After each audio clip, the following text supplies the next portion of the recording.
They want to go indulge in the world as far as they can while still keeping their status as a Christian. All right, you see how in one of these IPL matches, there's fielders all over the field at the borders in the boundary, and then they stretch out their hand and they try to catch that ball that's going for six, okay? Trying to either save the 6 runs or trying to get this guy out. I feel like most Christians are living their life like this on the boundary line. They are trying to manage their sin to the point where, they want to go indulge in the world as far as they can while still keeping their status as a Christian. That's what Paul is talking about in 1 Corinthians chapter 10. He's talking about how Corinthians were trying to indulge in the table of the demons, but also in the communion. Israelites had a divided heart.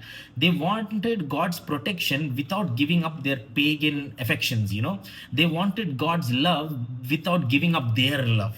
And it's the same with Christians today. They want to flirt with the dark and not expect to miss the mark. They want to walk with pride and not expect to lose Holy Spirit's guide. They want to keep Christ as their king, but also have a fling with the world. We cannot manage a sin. A sin is not something that you should manage.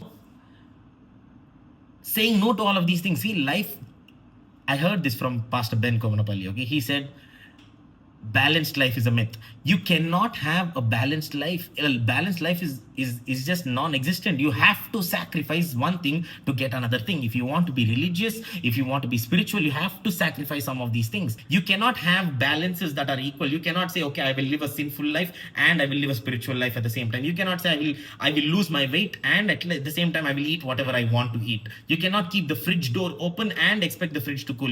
It is not like that. If you want to get something, you have to lose something, right? In the same way, the spiritual principle is you cannot expect to live a spiritual life while also indulging in the world.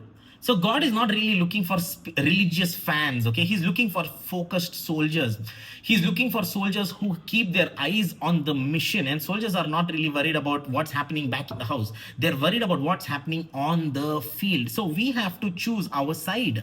We have to choose, okay, is it Lord's table? And okay, then let it be Lord's table all the way. So that's what Paul is talking about. He's saying that most people open doors to demonic oppressions, not because they are not spiritual. It is because they are ignorant.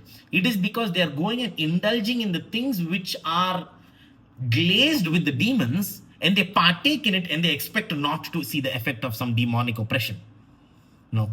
So that's why he's saying, enough is enough, he's saying. He's saying, come on, come back to the Lord's table. Come back to what you're supposed to do. And then you can be the person who's pleasing to God.